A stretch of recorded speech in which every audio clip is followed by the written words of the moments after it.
And when I hear him say that directly in response to AOC's comments, all I can think is that the civil war among Democrats is rolling as hot as ever. Yep. And it is going to keep on rolling. But now that you've passed these off-year elections, we like to kick that off, which is why we're doing an interview today. Joint interview, the only place you're ever going to see this. Joint interview with the people who run the Congressional Leadership Fund and the Senate Leadership Fund, Alex Latcham and Chris Winkelman, today on the show. It's a really important interview. It's why the show is basically like baseball tonight for politics. Yeah. You're getting the actual stats. You're getting the actual outlook for what to expect this season. Our nation is standing up for American workers, restoring the pride of making products here at home. That's what we do every day. We're America's beverage companies, making American products with American workers in America's hometowns, delivering brands that have been enjoyed for generations, creating good-paying jobs, the kind that require only a strong work ethic. Because we believe in the promise of America and the people who make it great. Ladies and gentlemen, your attention, please. Keep the faith, hold the line, and own the libs. It's time for our main event. Good Tuesday. Welcome back to the Ruthless Variety Program. We've got a very big week ahead of us. I am Josh Holmes, along with Comfortably Smug, Michael Duncan, and John Ashbrook, left to right across your radio dial. Listen, there's a bunch of stuff for us to delve into this week. Some things that I think are probably top of mind for a lot of people that are political news consumers, some developments, some things. We're going to get into this throughout the week. I think it's sort of important that you start with some yucks. Yeah, well, can I just offer an observation Please. to you, Josh? Yeah. Did you notice how many vests there were on this side of the table? Very vesting. Did you know that you were going to step into like a trading desk today? Like we're going to start offering bonds at cost to our every dentist that dials into No, it's true. the show. It's true. You guys seem very well prepared for Well, I what mean, would it is be. all of a sudden it's like winter just hit. Yeah. You know what I mean? Like we were blessed with a long summer and a long autumn, and then it was like boom, freezing. Right. It's gonna be dark outside, and that's real quick.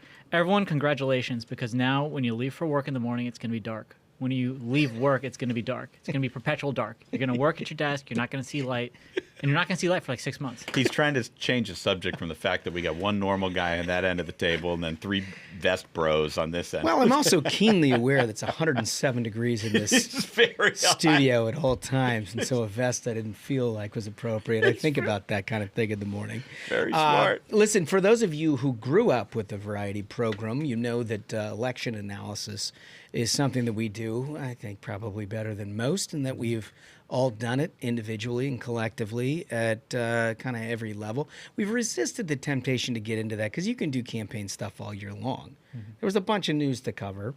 But now that you've passed these off-year elections, we like to kick that off, which is why we're doing an interview today. Joint interview, the only place you're ever going to see this.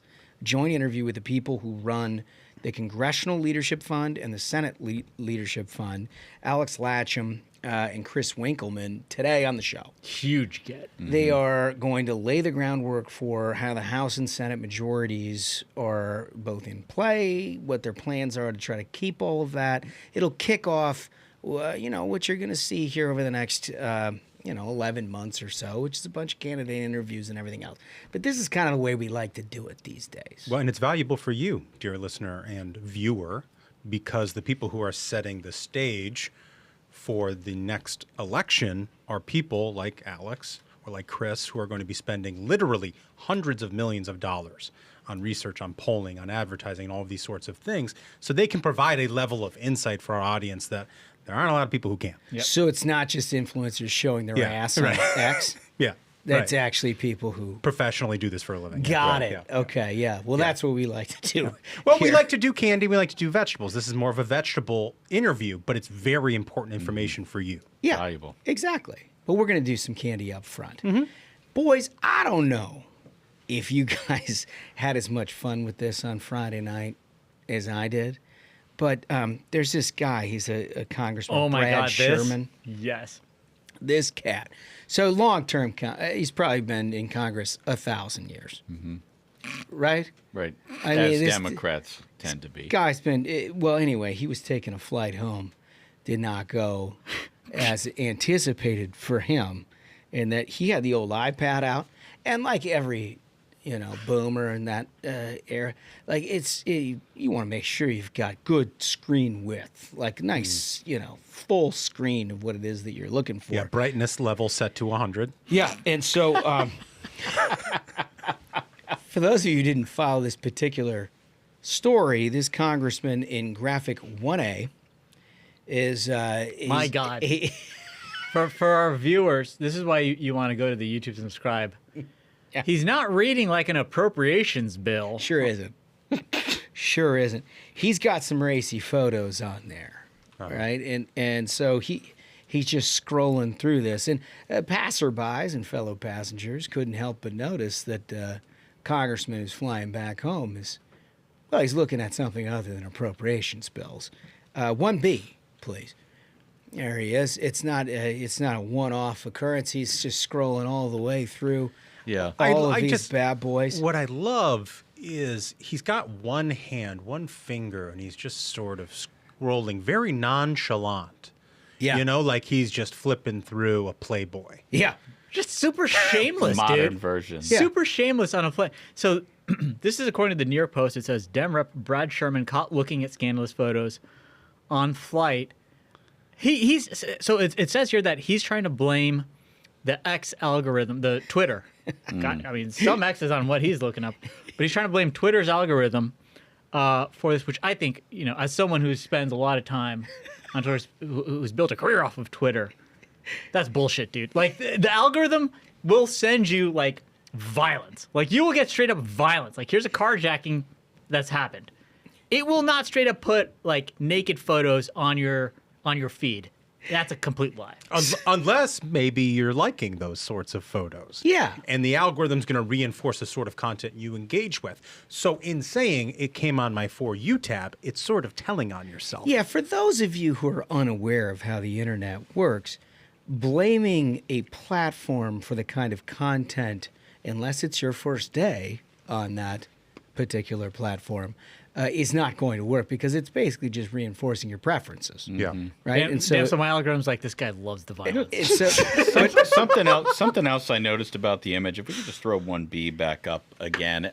I think I saw, there it is, a cup of coffee. Yeah. So the guy is caffeinating himself for a long flight from Washington, D.C. to California and settling in for a scroll session like he was waiting for all week as Democrats had the government shut down. In honesty, I'm glad that you wanted to zoom back in. 1A is my choice, if we can pop that back up. Okay. Look at the mouth agape. Yeah, the mouth is My God, he's really locked in. Look at the mouth agape. Well, and of course his mouth is agape. He did an interview after this photo. Is that with Brez? Yeah, he did. John Bresnahan, Right. Punch Bowl. What a good quick get he had there. Yeah. The I top love that he reporters answered on Capitol. the phone. He was like, oh, sure, I'll talk about I'm that. not ashamed of this Yeah, at all. no, He says, the congressman says, I must have looked at more than 1,000 posts. and this is the best part. If I see a picture of a woman, I might look at it longer than a sunset. Yeah. Yeah. What of it? I'm scrolling for the articles. It's the algorithm, but I see it, and yeah. That is like the least flattering photo of a person imaginable. Also, his comm staff must be like, I hate you, dude. Take this call. Talk to Bresnahan about why you were on this. Can you imagine? You're like some young comm staffer, and you're like, oh, jeez. I hate this guy so much. What do I have to do? Please take this call. Yeah, Talk to this reporter. Congressman vigorously disputes his algorithmic experience. The other thing, can we put 1C back up? Because there's one thing I've learned about people who are getting a little bit older is that they need to set something they're looking at apart from themselves, like at least arm's length. Because if they don't have their readers on, they're not going to be able to see it and appreciate. Not in the perfect sort of distinction that it deserves. Right, exactly. Which is what he's done here. He wants to make sure that not only he gets a good look at it, but the entire row. He wants it to be in focus. Dude, and like Duncan said, the brightness on that is 100.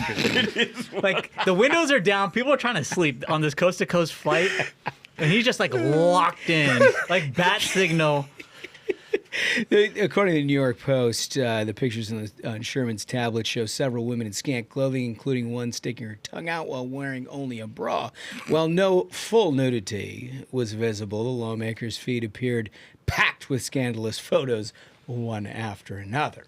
I did see just a little bit of the back and forth outside of the New York Post, what Perez was talking about, the questions that he was asking him. Was like, do you have a problem with porn? Oh my God, are you serious? Yeah. And it was like just a hilarious question and answer. And like my only thought on that was like, well, it kind of depends on your definition of a problem, doesn't it? I mean, because consuming it, sure. Because this guy thinks pulling out the iPad at 30,000 feet in a plane of people is not a problem. It's so good. We're not done. There's another situation that has befallen the Democratic Party. And if you recall, last week they were trying to show a united front. It was not a full-throated effort by any stretch of the imagination. You had AOC side attacking the Schumer side, House Democrats attacking Senate But they're Democrats. coming back from this shutdown, and they want to put on a united front as Democrats. Yeah, so right afterwards, there's this rep, Gluesenkamp, who's on CNN with Jake Tapper, and there's this situation about Chuy Garcia. And Chuy Garcia got in a little bit of trouble within the Democratic Party because this cat decided what they wanted to do was sort of like walk out and retire, but to do it at a filing deadline to ensure that only their chief of staff could get themselves on a ballot. You've seen this like over the years. It never goes particularly well because it's shenanigans. Yeah. Right? It's electoral shenanigans.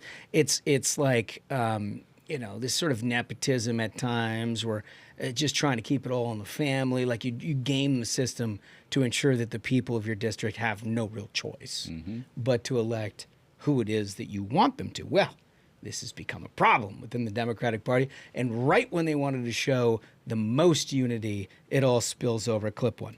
You accused Congressman Garcia of, quote, undermining the process of a free and fair election, unquote. It is very rare for a Democrat to so publicly call out a member of their own party. Why did you feel the need to speak up?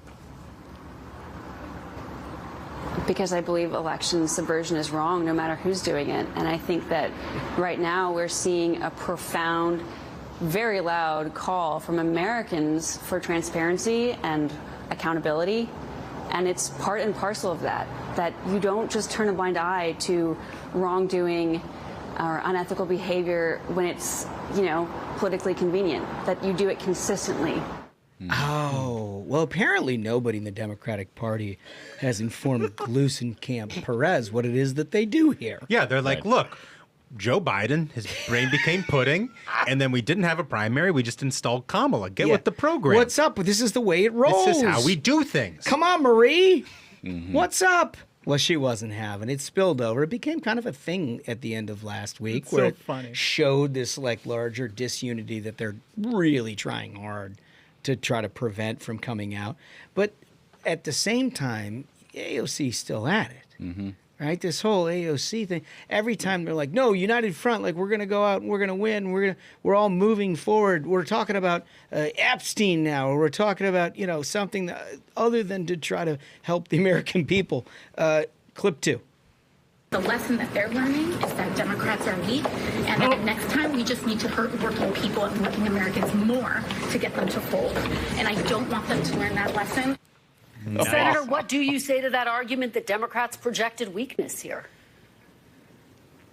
So twofold. I have 320,000 federal employees in Virginia, and together with their families, that's probably 700,000 dependents.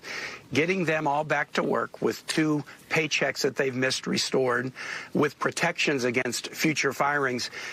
Some folks like AOC may think that's nothing.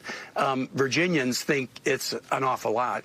And second, if the goal was to try to get health care front and center, she was not at the table with the Republicans in the Senate. And so maybe she thinks that the Republicans would have caved. Would it have been another week of SNAP recipients losing their SNAP benefits, another month of air traffic or air travelers enduring chaos and even danger, another 2 months of federal employees losing their paychecks?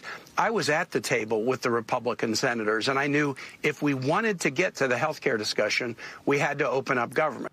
Oh, boy. Tim Kaine coming at Dude, that is- hard. Yeah. Right? But self-admitted. He was at the table. It was just after that Tuesday election. Because before that, Yep. he wasn't. He was too busy. He was what he said. Yeah. He said he was like too focused to understand just how committed Republicans were to governing the country. And when I hear him say that directly in response to AOC's comments, all I can think is that the civil war among Democrats is rolling as hot as ever. Yep. And it is going to keep on rolling.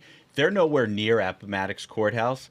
They can't even begin to think about reconstruction for their party. I'll tell you what. Okay, it is going to continue on and on and on, and that's why you have to be here for the ongoing coverage. It's very clear what he's trying to do there is also run some cover for Schumer, because everyone on their side knows that Schumer is going to be facing a primary from AOC.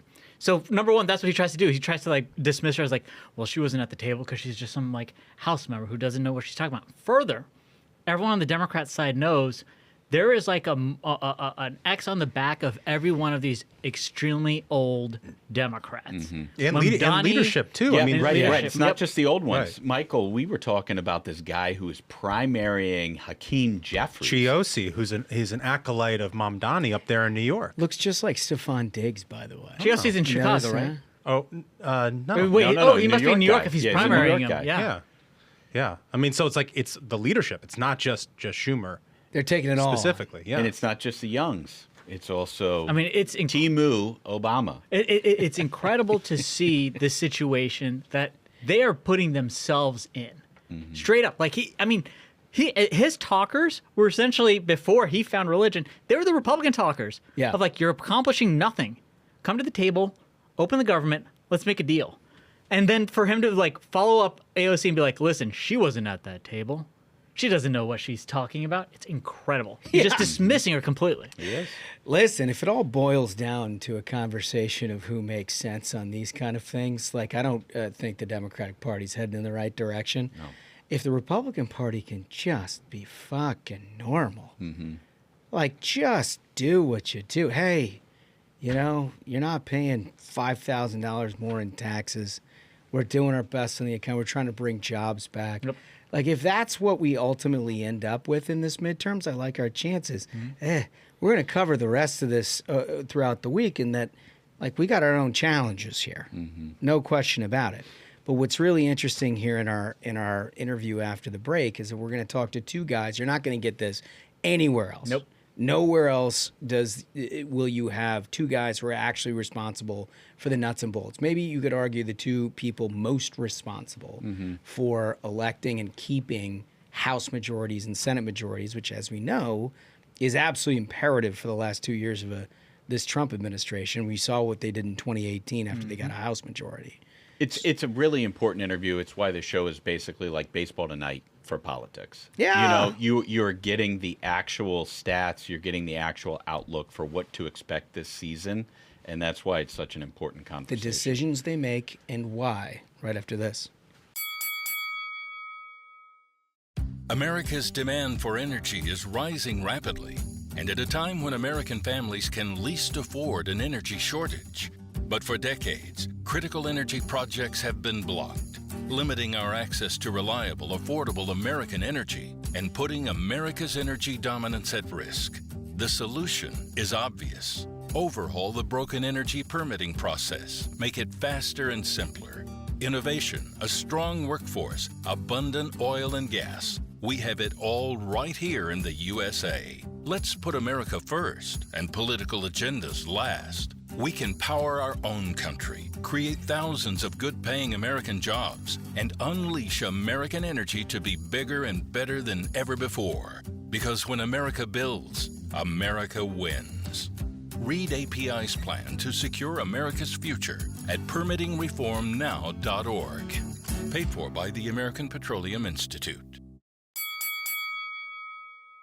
For those of you who have sort of grown up with us on Ruthless, you know that campaigns and elections and that kind of thing are something we like to do a deep dive on. We've held off until we have this particular panel because in every year there are a couple of people that are more responsible than others in terms of holding majorities, winning majorities, that kind of thing.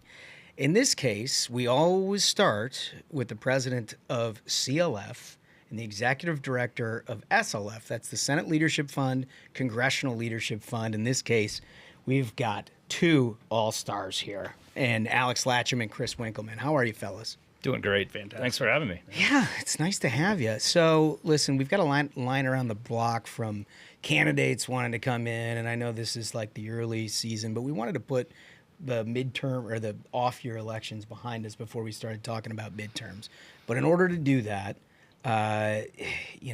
we've got to sort of set the table. And I want to start with you, Chris, in terms of setting the table for what it takes on a House majority and holding that. What do we need to do here?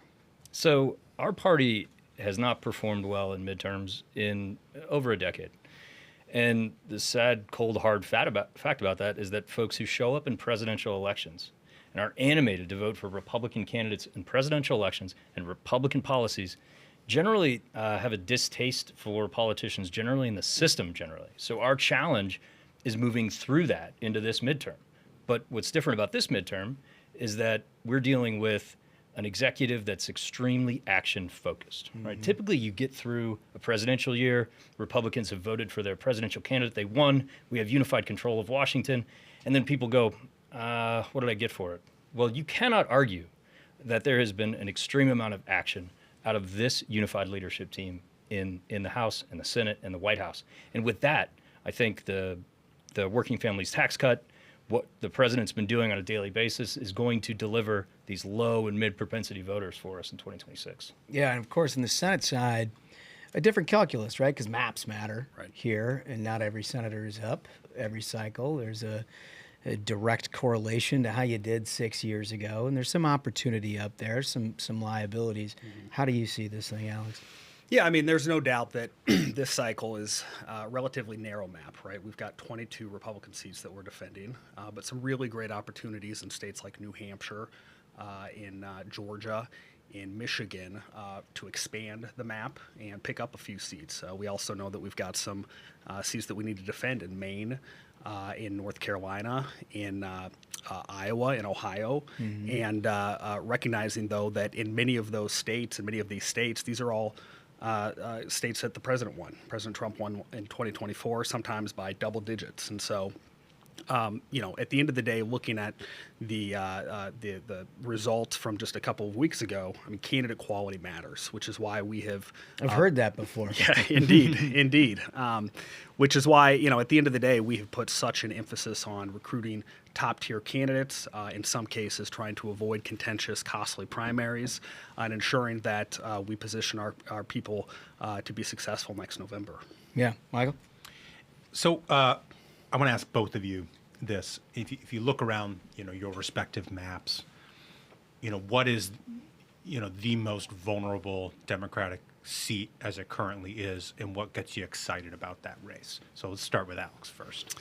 For me, that's very easy. It's John Ossoff in Georgia. There you go. I mean, Ossoff is... Are you surprised that he hasn't really tacked to the center? Because, there have been a few times where I would have thought, like, all right, here's an easy spot. Like a government shutdown. Correct. Yeah. Government shutdown. Right. 100%. To show that he's bipartisan, whatever. No, I mean, his voting record is more akin to Bernie Sanders than it is to somebody like Joe Manchin. Yeah. I mean, it's incredible, and he's wildly out of step with the Georgia electorate. And, our role is going to be to prosecute his far-left liberal voting record, to educate the voters, particularly as we work through the process of identifying a nominee. We've got a pretty competitive three-way primary there. But our role at Senate Leadership Fund and our associated C4, One Nation, again, is to educate Georgia voters about just how wildly out of step John Ossoff is. Chris? So structurally, we actually have an offensive map this cycle, despite the fact that the House is increasingly becoming a smaller competitive map. There are 16 Democrats sitting in seats that Donald Trump won right now. Bad spot for them. There are only 7 Republicans sitting in seats that Kamala won. Does that count like Golden and some of these Dems who are just I'm glad you mentioned bailing, Jared Golden. Jared ejected, which is just great news. As one does in this environment. He had a primary coming from his left. He saw the writing on the wall. I thought it was pretty hilarious. He put out an op-ed that said, I'm leaving because I'm more scared of winning than losing. That sounds like something a loser is going to say. Yeah. So we were prepared to beat Jared, but he beat himself. I'd say right behind him is Marcy Kaptur, who probably should also see the writing on the wall and go ahead and get out, just like Jared did. But she's been here for 42 years. She has been here my entire natural life. Wow. Yeah. If the Democrat Party hasn't left Marcy Kaptur, then it hasn't left anyone. And trust me, it's left everyone. There is nowhere in the middle. There is the chair of the Blue Dog Coalition right now is Marie Gluesenkamp Perez, a woman who during the Antifa riots in Portland opened up her auto repair shop for free repair of leaf blowers for Antifa rioters who were using leaf blowers to bully and harass the police. Yeah. That's the Blue Dog Coalition. Yeah, for those of you unfamiliar with the Blue Dog Coalition, these are the self-styled moderates. Yeah. So this is the Antifa of moderation. Used to be like your Barron Hill, your Heath Schuler. But let me ask you about that, because look, it's not coming as a surprise to our audience who's followed this pretty closely, but the Democrats do have this civil war going on. And typically, I think over the last 15 years, they've been able to just stifle any sort of uprising from the left, and they sort of pick and choose on the candidate side or try to make you believe that people are more moderate than they are. But this thing has spilled out into the open, particularly after the government shutdown, where there's just that war with each other. It's the AOC crowd versus like this old establishment crowd. And when it happened to us, it always resulted in weaker candidates that came up through the primary. Are you guys watching this? Absolutely. Yeah. Well, in my case, I mean, you've got Chuck Schumer, who is objectively the least popular politician in America. And we've been the beneficiary of a couple of competitive primaries where, on the Democrat side, where exactly as you say, I mean, there is a war of the ideological future. In Maine, for example, with Graham Plattner, Janet Mills, who is 77 years old, and Chuck Schumer managed to convince her to run for Senate this cycle, and pretty incredible stuff. And then, of course, in Michigan, you've got 3 candidates who, again, are fighting amongst each other, with Representative Haley as the Chuck Schumer aligned candidate and Abdul El Sayed as the far left insurgent candidate endorsed by Bernie Sanders and others. So, we are seeing this across quite a few key races for us, and certainly we encourage vigorous debate on their side. How about you, Chris? Well, good news for Hakeem Jeffries. He gets to sharpen his political skills this cycle. He just drew a primary challenger, a Zoran-backed primary challenger for Hakeem this cycle. And that's exciting, and it's good because it causes their leadership a real challenge with what policies they're actually going to be behind. But I'm more interested in where they have primary problems in competitive races. Yeah.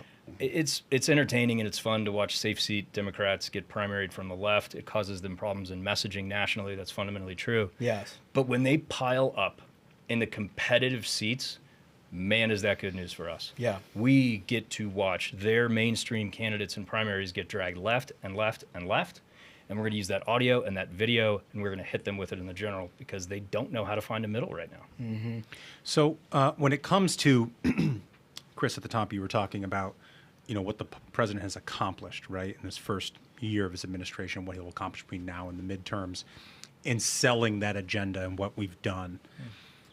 I think it's important for our listeners and viewers to know the reason why we have you guys in here is because you, too, will spend and have spent the most that anybody will in a midterm to figure out how you sell this agenda, the polling, the research, all of these sorts of things. At this point, a year out, what does the research, what does the polling tell you? How do we go out and close this deal with the American people?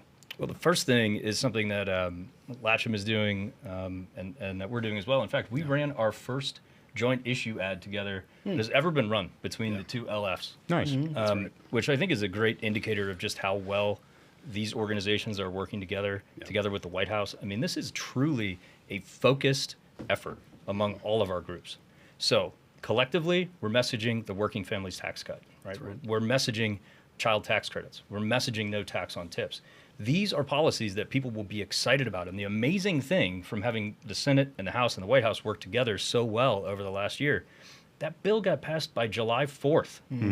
That was incredibly unexpected. And as a result, we'll see those policies go into place so people feel it when they're voting in 2026. Latcham, is the economy's the thing in the midterm, that's right. right? That's right. And that's, I assume, is your view. Yeah, absolutely. Affordability, inflation, the economy. We see that in all of our polling. We saw that again in the off-year elections. All of the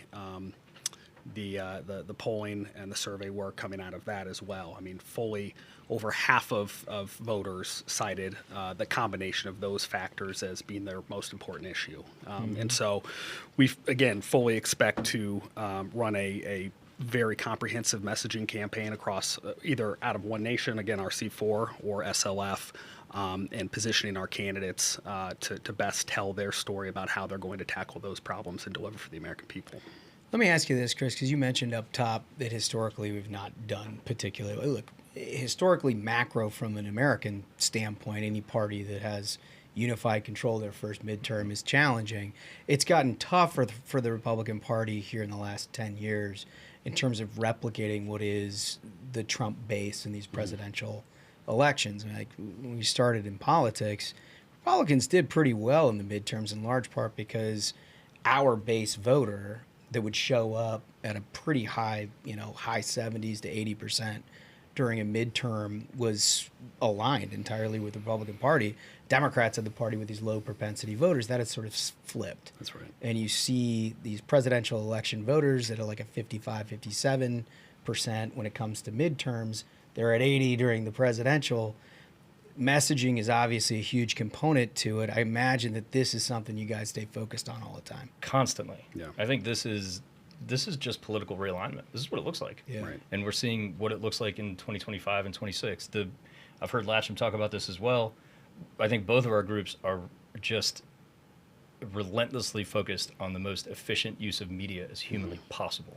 We have better data than we've ever had about where people's eyeballs are at all times and where they're receiving a message. So we're going to be able to be more surgical than we've ever been before with our advertising. So the message that resonates in New Mexico 2 might be different than the message that resonates in Texas 28 or Michigan 7. But whatever it is, we're going to find the way people consume media, whether it's on YouTube, streaming, or broadcast, and we're going to hammer it and make sure that they see the message in the way that's as efficient as possible. That's right. And so much of this is just an educational aspect, right? Just not only identifying your voters. Our voters exist, and our issues are righteous, and they believe in the cause, but it's reminding them that, hey, there is this midterm election next year, and it is critical that you show up, and here's why.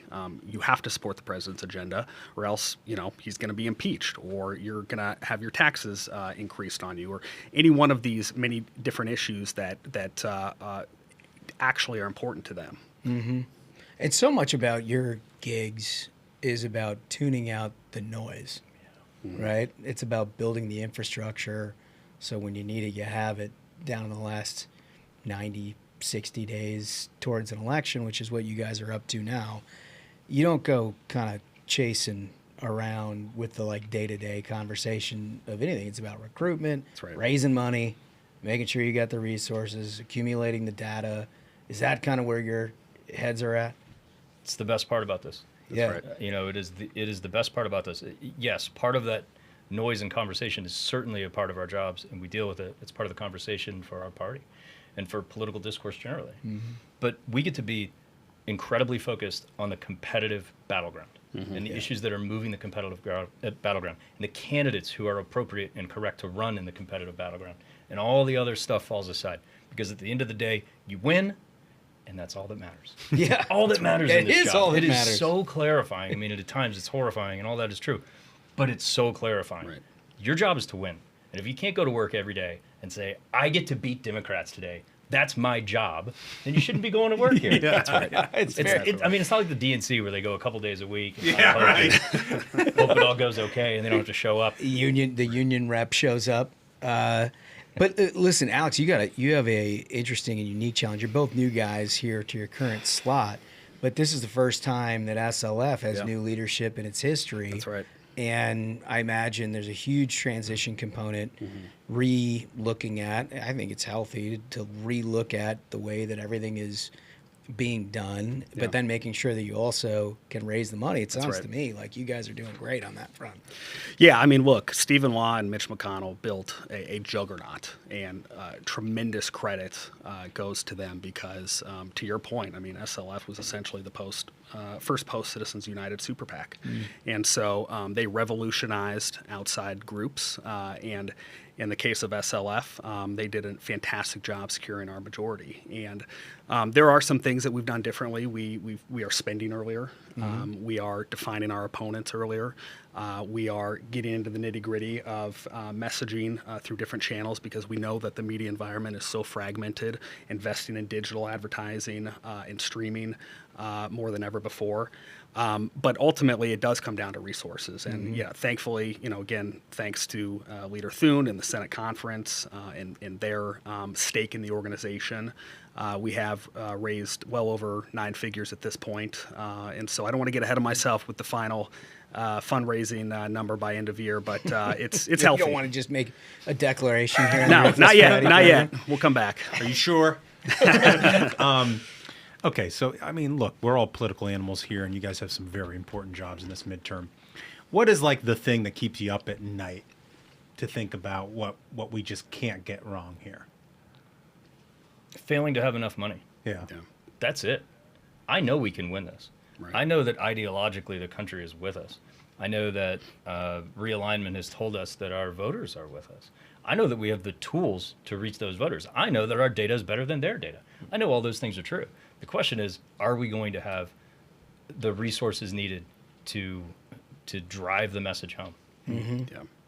Yeah, it's resource allocation, and not only having the resources, but expending them wisely, because we know that the Democrats at the end of the day will outraise us, they'll outspend us 2 or maybe even 3 to 1, but we have to be smarter in what we do. We have to be more efficient, which is why, again, having an open and constructive relationship between our two organizations is so critical. Also having an open line and working relationship with the White House is so critical. But ultimately, it's, if you decide, we make tough decisions. If you decide to put, 10 or 15 or $25 million into one race, that's 10 or 15 or $25 million that you can't put into another. Yeah, it's going to be really fun. I can't wait for you guys to experience that for the first time. Yeah, by the way. no, thank you. Appreciate that. It's always super popular when you have to make those decisions. Yeah, that's There's right. never a downside. Nobody ever sees that. I've got a lot of friends right now before we've started to spend right. You're afterwards. the smartest guy in the business until you make that first reservation. Yeah. It's so true. So, listen, I think a big part about your jobs, no day is the same, right? I mean, you're dealing with a whole bunch of things that you can't control. You're not on the official side of things. Clearly, everything is downstream at some level of perceptions of the job that the Trump administration is doing, House and Senate Republicans are doing, what the economy looks like, big macro questions. But, I mean, your job is to try to, at some level, just provide the infrastructure to take advantage of opportunities, mitigate liabilities from just a brass tacks. Starts with recruitment. I mean, you guys feel pretty strong about where you're at with that. For sure. When I ran the NRCC last cycle, top priority was making sure that we had no unelectable candidates in general elections. Yeah. Right? That's an easy thing to say, but incredibly difficult thing to do when you start getting into the personalities and the timing of primaries. Plus, there are cottage industries, not all of which align with Republicans keeping majorities that are spending an enormous amount of money to try to make sure you don't get the right. Yeah, not everybody's a good actor, believe it or not. There's some bad dudes out there. But that it is certainly true that having the right recruits is a huge piece of this map. Right now, we've got it. I think this is part of the low propensity voter discussion. These folks aren't just going to show up to vote because of Republicans on the ballot. They're going to show up to vote because there's someone there with whom they can identify and who believes they will go fight for them every day. It's a huge part of the job. Yeah, and I mean, on our side, John Thune has taken a very aggressive steps to ensure that we do have the right candidates. And North Carolina, when Tom Tillis announced his retirement, Leader Thune went to the president and said, look, we have got to get behind Michael Whatley. This guy has a national fundraising profile and network. He's well tested, well vetted. And we quickly consolidated support in North Carolina and avoided a very contentious and expensive primary. Mm-hmm. Same thing in Iowa when Joni Ernst, my home state, when she announced her retirement, we immediately saw, look, Ashley Hinson is geared up, ready to go, and is going to be a fantastic candidate. And even in Michigan with Mike Rogers, very early on, Chairman Tim Scott and, again, John Thune came together, and they said this is a guy who last cycle came up short 19,000 votes. He's learned some really critical lessons, and he's launched his campaign 6 months earlier than last cycle. He's ready to go, and so we avoided, again, a contentious primary there. So taking steps early on, in many ways, the work that we do this year sets us up for success next year. Yeah, it's funny. Primaries are an interesting deal. Having wore some version of your hats over the years, there are kind of two ways to look at it. The one way is it's an obvious drain of resources, right? And you can expend a whole lot of resources that you have to allocate to competitive resources at just making sure that you've got the electable candidate here. And our party's not immune to that. It's a little bit easier when you've got a president of your own party, which fortunately we're in now. But as you guys look across what you've got going on, I imagine like Texas is the big one for you. Yep. Alex, you have a fair number of these things that you're still trying to sort out. Like, give us a flavor of where you think we're at. Well, we have to be always conscious that just because we are DC strategists doesn't mean we know exactly how a primary should roll in any particular part of the country, but we have data to work through on that. And I think the best way you can handle that as an ecosystem is to make sure that the party committee, the super PAC, the White House, everybody sees the map the same way, right? So you can treat the House map. The House map is huge, right? So you just triage the thing and you go, all right, here are 15 seats at the very top where the majority of the money and investment is going, and it's really critical that we find a particular type of candidate to come out of here. Who's going to win the general election? Very simple question. That's not a question about what your connections are or who your consultant is.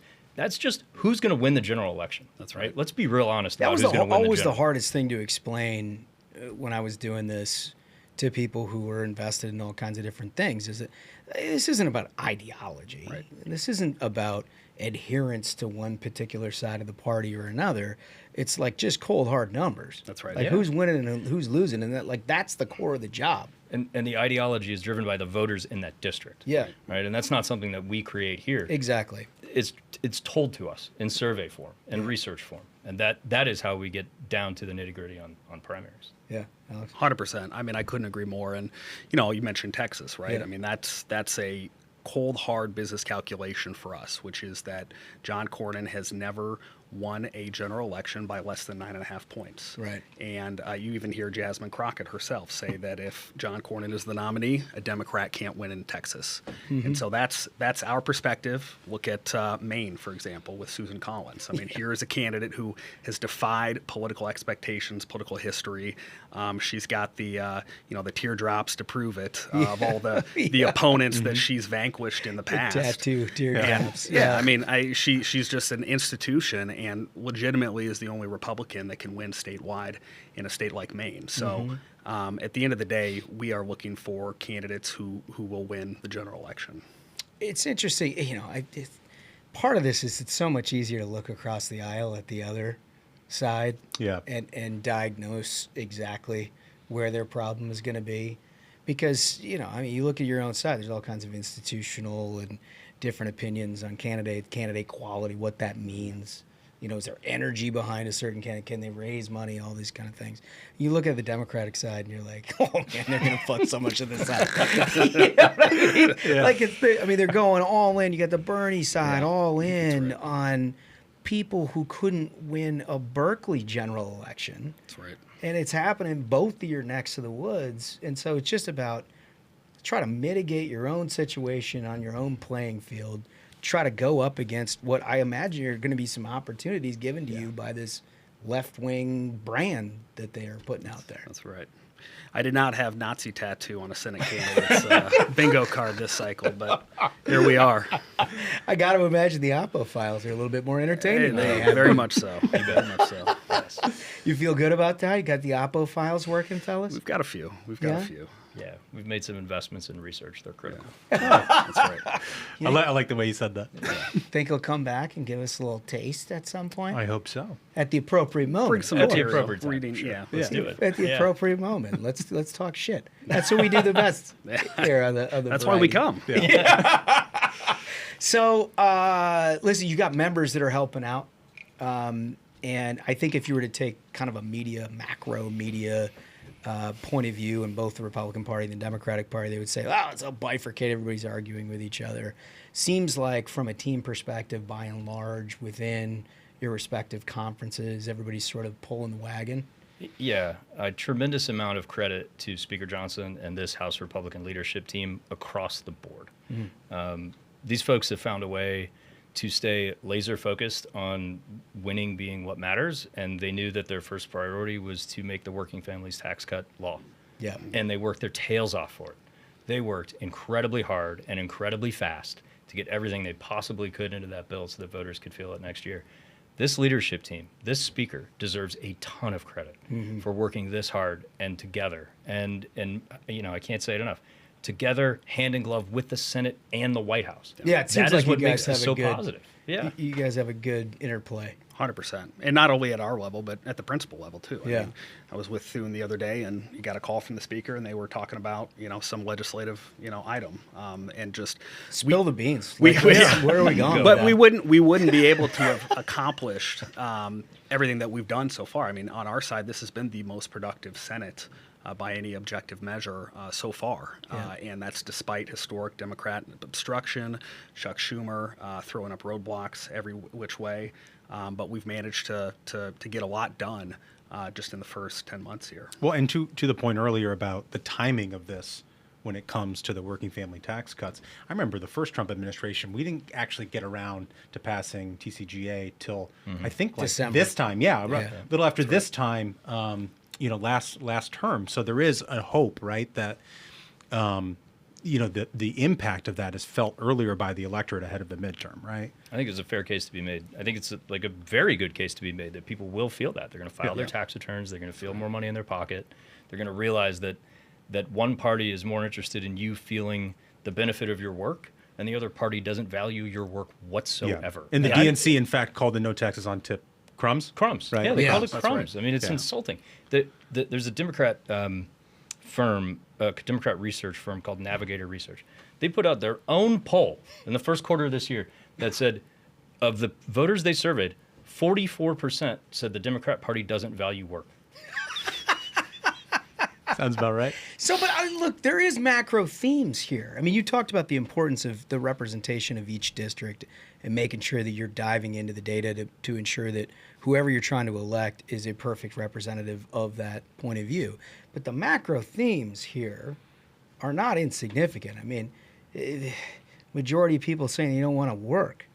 Like that's a hard sell across the center of this country. Yeah, there's a huge gap between not wanting to work and wanting the work you do to be valued. Yeah. And we value that work by giving you more of your own money. And it's not giving it to you. It's insulting, frankly, to say it that way. I shouldn't.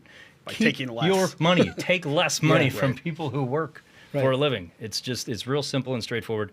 And thank goodness it's a tenet of this party, and it's a winning tenet of this party. Yeah, no question about it. So I got to imagine, like for those of you guys who don't understand sort of the nuts and bolts of the party and the whole campaign apparatus as it enters this critical midterm year, there are two guys that like every Saturday night some headline comes out and they're not going to sleep, right? And they're like head in hands. And frankly, I feel like you guys are holding up pretty well for this stage. And like, look, There's still plenty of time. Yeah, we got through most Colonel of it. Jessup, like we need them on that wall. Yeah, yeah. These are the guys you want on that wall. So, like, it's changed your lifestyle a touch, I bet, fellas. I mean, look, you've both been involved in this for a long time, so you know what it's about. But now you're like in charge of the whole ball of wax for a bunch of people counting on you. I mean, how heavy is that yoke? Yeah, we're all counting on you, right? Well, I had the opportunity to run the party committee at the NRCC last cycle, and that in itself, like, what a thrill, what an incredible thing to do, and I love it so much. I'm doing this. Yeah. There's no better thing to be doing right now than being engaged in this fight, and in this cycle too. I mean, it's a midterm, and we just said our biggest challenge is getting people who are a little bit disengaged in politics engaged in politics good. Yeah. Because if we do it in 26, we hold it in the Senate and the House in 26, and then we go win the presidential in 28. Well, redistricting's coming right down the pipeline again next decade, folks, and they are going to lose seats in the House on the census. They're going to be gone for a while. 2026 is a critical election year. I couldn't be more excited. Yeah, it's a prescription for a center-right country for a foreseeable future, no question. 100%. And our map in 28 looks fantastic. Yeah. I mean, so it's not lost on us that, since 1932, Republicans have only had unified control of the government 4 times, including now. Yeah. And for only one of those times was it more than for one Congress. And so we do have our work cut out for us to defy history. But I am very confident that with the leadership at both of our committees and leadership over in Congress, and certainly with the president in office, we will do exactly that. Last question, just specifically on the donor front. You all rely on all kinds of different donors, but predominantly this main super PACs. You're in the major donor category of people that you're interacting with. Off-year and midterm stuff is a process of getting people back engaged again. And you all, the numbers speak for themselves, you're doing quite well, outraising Democratic counterparts and everything else. How do you feel like that whole process is going? Is everybody going to be on the same page? Given now, we also have Trump entities here for the first time, so this is kind of a new playing field that you all. It's not a monopoly as it was for the first 15 years of the existence of these things. How do you feel like everything's going? For us, it's pretty clear. Everybody knows what's at stake here. Everybody knows what 27 and 28 are going to look like if Democrats control the House. We're going to have impeachment. We're going to have nonsense. It's going to slow down this agenda.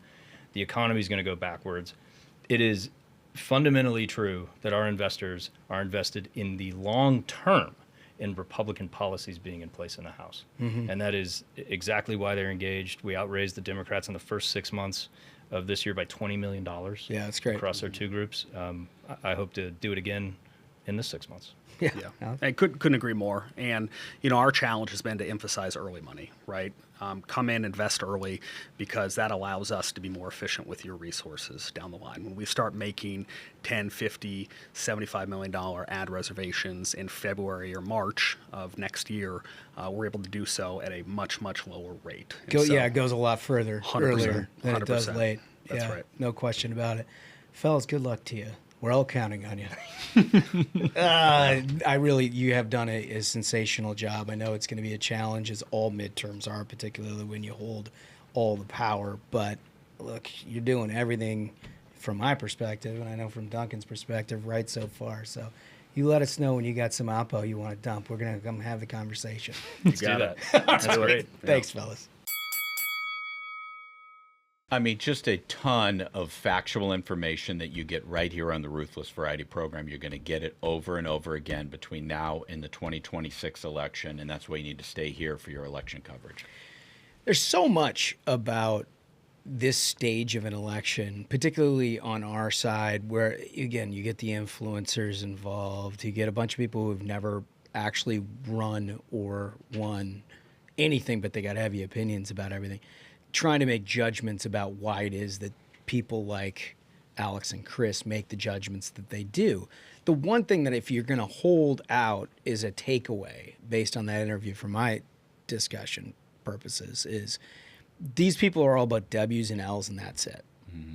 That's it, right? If there's somebody who's young and ideological and captivates a district or a state in a way that this like old-time establishment person is not, that's their guy.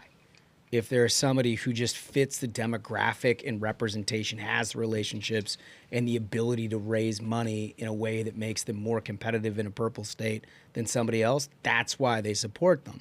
And this has been just thrown through the laundromat over the years, where you look at these organizations like CLF and SLF and you see them as some sort of like faceless establishment organization. And like we've had to fight those wars ourselves. It's not the case. Like they literally just are there to win. That's it. Because they know the difference between winning and losing is Trump's impeached, constant investigations, no personnel, no Supreme Court, no judges whatsoever. Like the panoply of shit that happens if you lose the House or Senate in a midterm is real, and we already saw it in the first 4 years of this Trump administration. That's why what these guys are doing is so important. I think they did a nice job of laying it all out. But it leads us to our question of the day. And our question of the day is, how do Republicans win the midterms? You got a lot of grist for the mill in that discussion about different areas that they're worried about. What's your take in your state? You may have a competitive Senate race. All of you basically have some kind of competitive House race or something else. What's your take? You know what, buddy? It's going to be really interesting to look at what people are saying now and then next year to go back and see what our audience suggests. And I have a feeling that what our audience suggests will be the determining factor in what these elections ultimately decide. They've nailed it on the insights the whole way through. They always do. Every year, corporate insurers get richer, while Americans pay more and get less. Their greed has broken the system, even shutting down our government to protect their taxpayer-funded profits. And now, their schemes are finally being exposed. Big Insurance and their Democrat allies have rigged health insurance against hardworking families. Government bailouts, record profits, rising premiums. America can't afford to ignore it any longer. Conservatives must do more than hold the line. We must fix it. Paid for by American Resolve Action. So when you like and subscribe to the Ruthless Variety program, we read every one of your comments and we get back to the very next episode. And that includes last episode, which was a fun time Friday. And we asked, what's the craziest moment from Democrats over the last year? Very fun topic of conversation because they've given us a lot to think about. To do that, we always start with a voice. Okay, first comment comes from HCG. And he writes, hands down, the craziest Dem moment was Chris Van Hollen flying to El Salvador to take an MS-13 gang member out for happy hour cocktails, followed by a presser where he doesn't even recognize the wife. Can we go to graphic 2? That's there it. It is. There it is. That's what he's talking about. That's exactly what it is. Margarita or two shared under that circumstance. Man, did you look at the hands on Chris Van Hollen? You know, Very pop soft that back guy. up. Very soft guy. He does look. He's got a very soft look. But meaning business down in El Salvador with alleged traffickers and the like. All right, comment 2. Hrunks. Yeah, this is from Mel Pop. Mel writes, Mad Maxine trying to break into the Department of Ed like a psycho. Because does he know who she is? She is a member of the United States House of Representatives. She looked like a psychotic dementia patient who escaped her facility. That's such a good one. I forgot all about that Clip when 4. we covered it. Clip 4. Everybody stand back and let the camera see they're calling out of these gun-loading people out on us. Gun loading. They're gun loading people. Look at that guy. Look behind this door.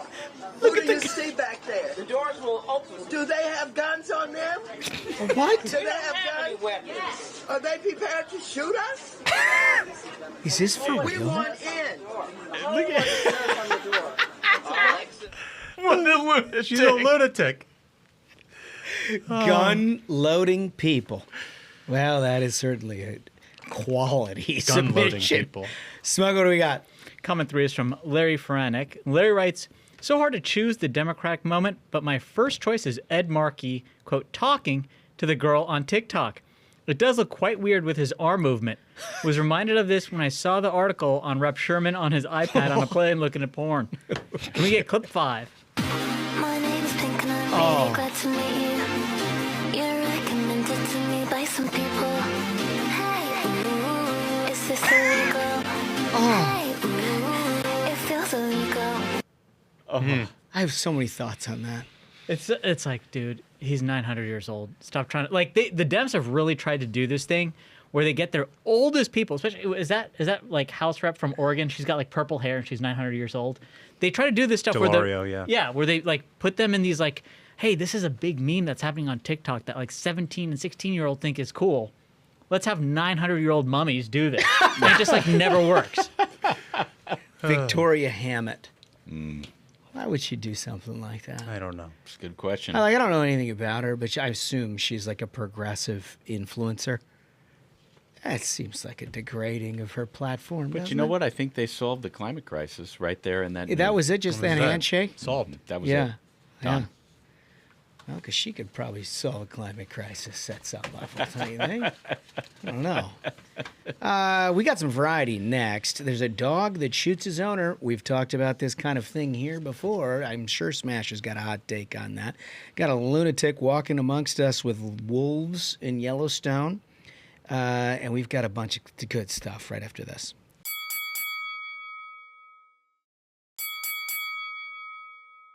Okay, we're back with some variety, and this is the thing that's popped up on a couple of occasions here in the war against humans, I think, as you call it, Smash. Yep. The New York Post has reported that a dog accidentally shot its owner in a freak accident as he cleaned the gun. The perfect storm, quote unquote. What do we think about all of that? Well, there's been sort of a lull in coverage of animal violence against humans, and our show is the first show that has started a movement. Blown the whistle. People for the ethical treatment of people. You have to start thinking about what is good for people and not just what is good for animals. You have a dog shooting its owner, and everybody in the media has bent over backwards to say it was an accident. Yeah, Did you notice that? Well, I noticed that even in the New York Post, they lead with growl play is not suspected. Mm-hmm. Well, so they've... That's very funny, but it's not funny to the family. Well, it's not certainly funny to the guy. No. I A mean, Pennsylvania man blamed his dog for shooting him in the back with a shotgun in a freak accident that landed him in the hospital for surgery. As a 53-year-old Shillington man who was not identified, he told cops he was cleaning his shotgun when he placed it on the bed and sat down, a move the overenthusiastic pooch took as an invitation to join his master for some cuddles. Next thing he knew, the weapon went off, striking the dog dead in the lower back. Gun safety class would have done this cat some good. Right? Like just a loaded shotgun? Yeah. Why is it loaded when you're cleaning it? Why is it loaded when you're cleaning it? No safety. Why are you laying it on the bed? No safety on. Loaded. Why are you guys dismissing the fault of the animal? This guy's probably. you raise a I good have no point. reason to think this. Many people are laughing. This is parody. Maybe he's tired of his wife. She's giving him a hard time. He lays down with the rifle like next to him. He's like, "All right, dog, do your thing," and it hits him in the back. And he's like, "Oh, it's not good enough." And no one wants to bleed out to death. It's like, this isn't going to do the trick. So I mean, like, who's like, "Oh, actually, I was just cleaning the loaded shotgun, and it went off by accident." Come on. Meanwhile, the pup walks free. Exactly. It's not a conspiracy. Remember when those monkeys turned over the truck in Mississippi? Yeah. And they were all over the place spreading their disease? Okay, but we gave them those diseases. Yeah, We did give him the diseases. It doesn't give him the right, though, Michael. Okay. No. It does give him the right. I feel like a lot of victim blaming is It going on doesn't today. give him the right.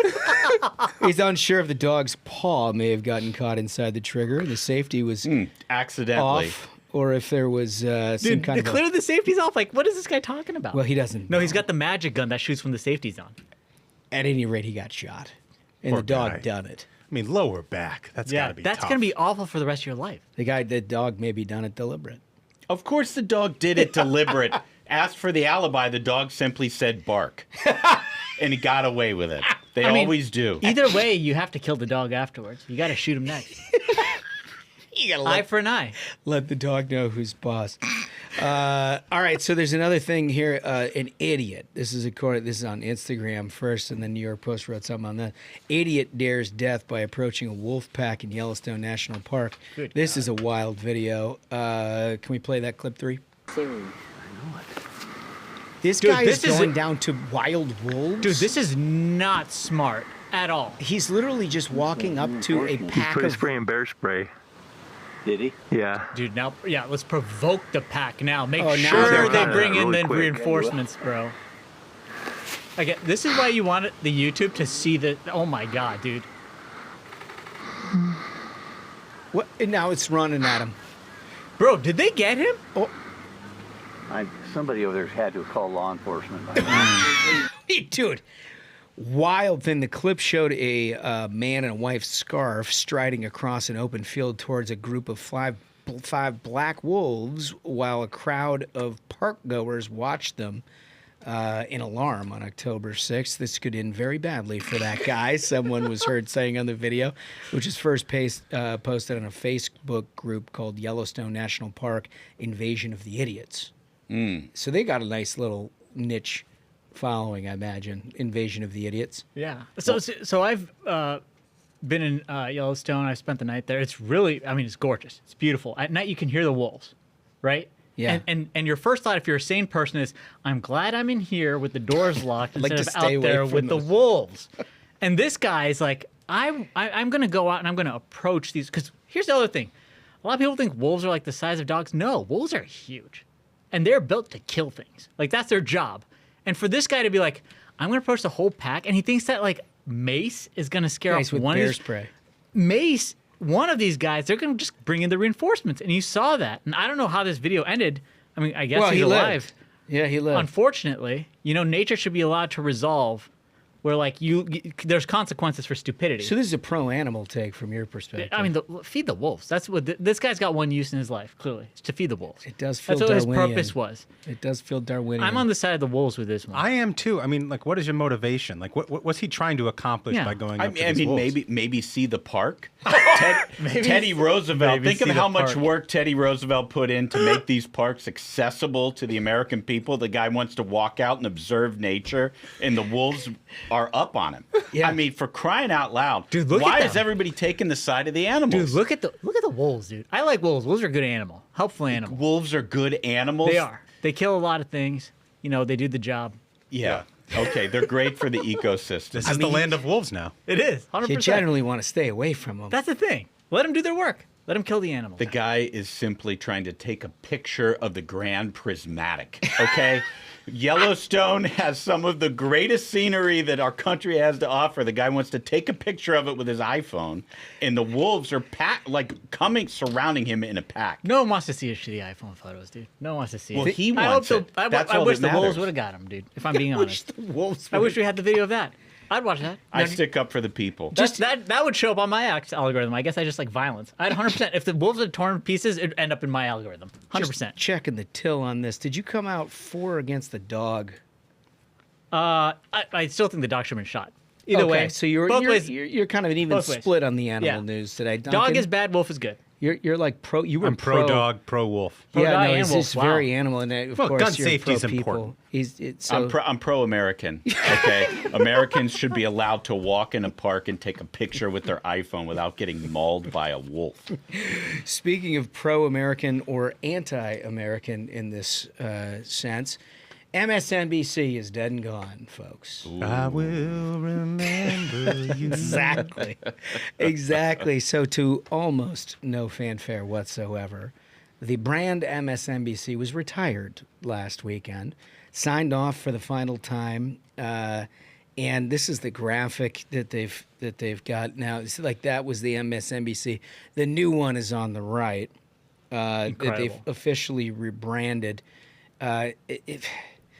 I watched. So there was this clip that they had, like Stephanie Rule signing off for the last time, and it was it was just like such a perfect reminder of like why it didn't work. Yep.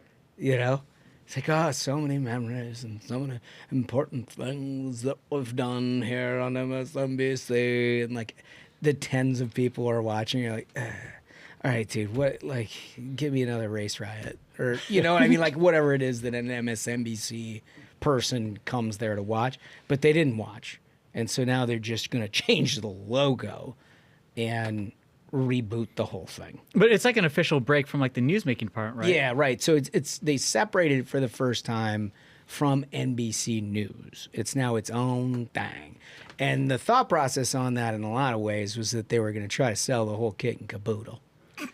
But that seems to be the move. Like, a lot of these companies are like, we're just trying to sell piece by piece, find some, because like Holmes is saying, MSNBC ran itself into the ground by ruining their reputation. Like, they didn't become they lost any resemblance of being a serious news operation.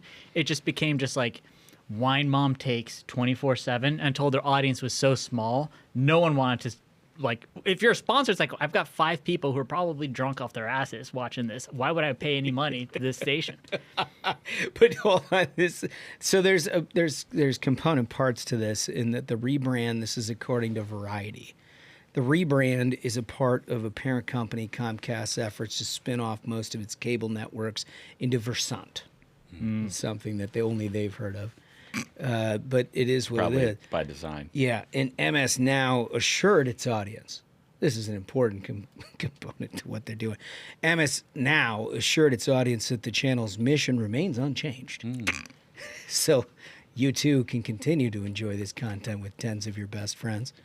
We will continue to give you brain damage. Adding that viewers will still hear from the same hosts and the same journalists. What a rebrand it is. Yeah, right? What a rebrand it is. I didn't see this as a divorce. Nighttime host Michael Steele. Oh, Jesus.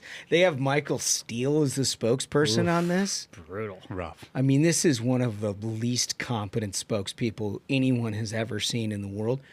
He doesn't see this as a divorce. Great. We're all satisfied with that, according to the Associated Press. I see this as a kid growing up and leaving home. We all know what that's like. Boy. Oh.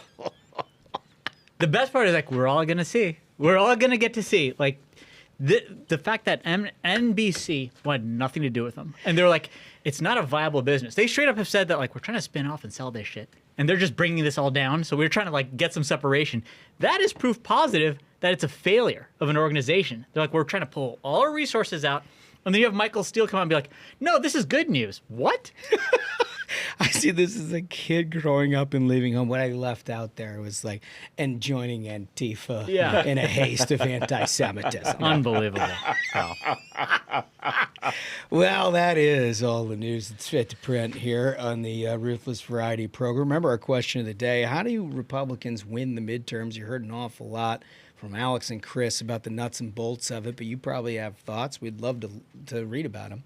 When you like and subscribe to the Ruthless Variety program, we do all of that. We read all of them and get back to the very next episode. In this case, it's on Thursday. And with that, fellas, I think we did it. I think so. So banger of an episode. Gentlemen, thank you so much to Alex, and thanks so much to Chris, and thank you to our listeners. Remember, just like Holmes said, go to the YouTube, hit that subscribe because it's more fun in video. So until next time, minions, keep the faith, hold the line, and own the libs. We'll see you Thursday. Stay ruthless.